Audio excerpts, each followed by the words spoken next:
ഒമാനിൽ ചരക്ക് കപ്പലിന് നേരെ ആക്രമണം. ഹോർമുസ് കടക്കാൻ ശ്രമിക്കുന്നതിനിടെ ദഹിത് തീരത്തിന് സമീപമാണ് ആക്രമണം ഉണ്ടായത്. ഇറാൻ അമേരിക്ക ധാരണയ്ക്കു ശേഷമുള്ള ആദ്യ ആക്രമണമാണിത്. മുഹമ്മദ് റഹീസ് ദുബായിൽ നിന്ന് ചേരുന്നുണ്ട്. റഹീസ്, എന്തൊക്കെയാണ് കൂടുതൽ വിവരങ്ങൾ? ഇന്ന് വൈകിട്ടോടു കൂടിയാണ് ഒമാൻ തീരത്ത് ഇത്തരത്തിൽ ഒരു ചരക്ക് കപ്പൽ ആക്രമിക്കപ്പെട്ടതായുള്ള വിവരം പുറത്തു വരുന്നത്. അതായത് ഇന്ന് ഏതാണ്ട് ഒരു 6 മണി 7 മണി സമയത്തോടടുപ്പിച്ചാണ് ഇത്തരത്തിലൊരു വിവരം പുറത്തു വരുന്നത്. അതായത് ഈ UK മാരിടൈം ഓർഗനൈസേഷനാണ് ഇങ്ങനെ ഒരു ആക്രമണം ഉണ്ടായിട്ടുണ്ട് എന്നുള്ള വിവരം പുറത്തുവിടുന്നത്. അതിന് പിന്നാലെ ചില വിവരങ്ങളൊക്കെയും പുറത്തു വന്നു. അതായത് അതൊരു സിംഗപ്പൂർ കപ്പലാണ് എന്നുള്ള വിവരമാണ് പ്രാഥമികമായി പുറത്തു വരുന്നത്. ഒപ്പം തന്നെ കപ്പലിന്റെ പേര് എവർ ലവ്ലി എന്നുള്ളതാണ് എന്ന വിവരം പുറത്തു വരുന്നുണ്ട്. അപ്പോൾ ആ നിലയ്ക്ക് ഒരു സിംഗപ്പൂർ കപ്പലാണ് ആക്രമണത്തിന് ഇരയായത് എന്ന് ഇപ്പോൾ മനസ്സിലാക്കാൻ കഴിയും. ഈ ദഹിത്തിന്, ഒമാൻ തീരത്ത് ദഹിത്ത് പോർട്ടിനോട് ചേർന്ന് 7.5 നോട്ടിക്കൽ മൈൽ അകലെയാണ് ഇത്തരത്തിൽ ആക്രമണം ഉണ്ടായിരിക്കുന്നത് എന്ന വിവരം ആണ് ഏറ്റവും ഒടുവിൽ സ്ഥിരീകരിച്ച് പറയാൻ കഴിയുന്നത്.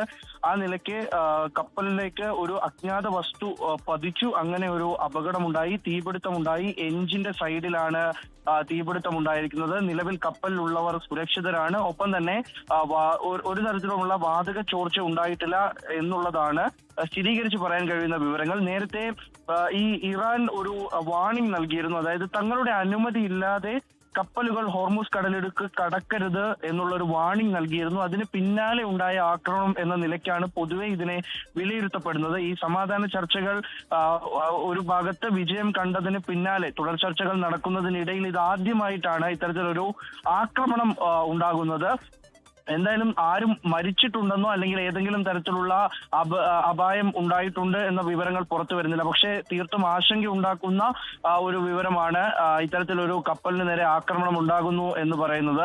പ്രത്യേകിച്ച് ഇന്നും അമേരിക്കയും ഇറാനും തമ്മിൽ ഈ ഹോർമുസ് കടലിടുക്കുമായി ബന്ധപ്പെട്ട്, അവിടെ ഈ ടോൾ പിരിക്കുന്നതുമായി ബന്ധപ്പെട്ട്, ഫീസ് ഈടാക്കുന്നതുമായി ബന്ധപ്പെട്ടൊക്കെ പലതരത്തിലുള്ള എതിർപ്പുകളും ഒപ്പം വാഗ്വാദങ്ങളും ഒക്കെ നടക്കുന്നതിനിടയിൽ ഇങ്ങനൊരു ആക്രമണം കൂടി ഉണ്ടാകുമ്പോൾ അമേരിക്ക ഏത് തരത്തിലാകും ഇതിനോട് റെസ്പോണ്ട് ചെയ്യുക എന്നുള്ളത് പ്രധാനമാണ്. ഒമാന്റെ ഭാഗത്തു നിന്നും ഇപ്പോൾ ഒരു പ്രതികരണം വന്നിട്ടുണ്ട്. ഔദ്യോഗികമായി തന്നെ ഒമാൻ ഭരണാധികാരി പറഞ്ഞു വെക്കുന്നത് ഹോർമുസിൽ ഫീസ് ഈടാക്കാതെ തന്നെ എല്ലാ കപ്പലുകളും പോകുന്നതുമായി ബന്ധപ്പെട്ട് സുരക്ഷ ഒരുക്കണം എന്ന തരത്തിൽ ഒരു പ്രതികരണം വന്നിട്ടുണ്ട്.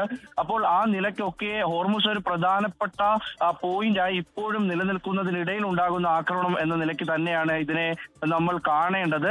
എന്തായാലും കൂടുതൽ അപകട വിവരങ്ങൾ പുറത്തു വന്നിട്ടില്ല.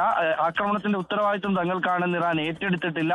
ഇറാനെ പഴിചാരി അമേരിക്ക ഉൾപ്പെടെ ആരും രംഗത്തെത്തിയിട്ടുമില്ല. പക്ഷെ പൊതുവിൽ ഇറാൻ ഇന്ന് നൽകിയ മുന്നറിയിപ്പിന് പിന്നാലെ ഉണ്ടായ ആക്രമണം അത് സ്വാഭാവികമായും ഇറാന്റെ ഭാഗത്തു നിന്നാണ് ഉണ്ടായത് എന്ന തരത്തിൽ തന്നെയാണ് വിലയിരുത്തപ്പെടുന്നത്, ചർച്ചയാക്കപ്പെടുന്നത്.